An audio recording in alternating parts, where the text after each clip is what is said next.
இன்னொரு பக்கம் இந்த என்டிஏ அலைன்ஸ் அப்படின்றது இன்னும் கட்சிக்குள்ள இன்னும் நிறைய பேர் கூட்டணிக்குள்ள வருவாங்க, விஜய் இழுக்கிறதுக்கான வாய்ப்புகள் இருக்கும் அப்படின்ற மாதிரி அது ஒரு வியூகம் வருது இல்லையா? அதை நான் சொல்றேன். அதுக்கு முன்னாடி இன்னொன்று நான் சொல்லிடுறேன். விஜயுடைய பிரச்சனை என்னன்னு சொல்றேன். விஜய் சார் நீங்கள் 35-40% ஓட்டு வாங்கணும். 40% வாங்கினீங்கன்னா நீங்கள் ஈஸியாக ஆட்சி அமைக்கலாம். அது 35% தாண்டும். இதை நிச்சயமாக விஜய் தாண்ட போகிறது இல்லை. அப்போ என்ன சிக்கல் வரும்? நீங்கள் ஒரு 7%, 8% வாங்குறாருன்னு வைங்க. அது யாரோட பெர்சன்டேஜ்? அதுதான் சிக்கல். அப்போ இந்த 7%, 8%, ஒருவேளை இந்த 7-8%ல் ஒரு 2-3% சிறுபான்மை சமூக வாக்கு இருக்குன்னு வைங்க, அது திமுகவுக்கு சிக்கல். ஓகே, ரைட்டா?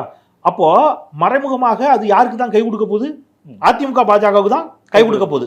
மக்கள் நல கூட்டணி 2016 அந்த சிக்கல் தான் வந்துச்சு. மக்கள் நல கூட்டணி 1% பிரிச்சாங்க, 1%ல் ஜெயலலிதா மேடம் மீண்டும் ஆட்சிக்கு வந்துட்டாங்க.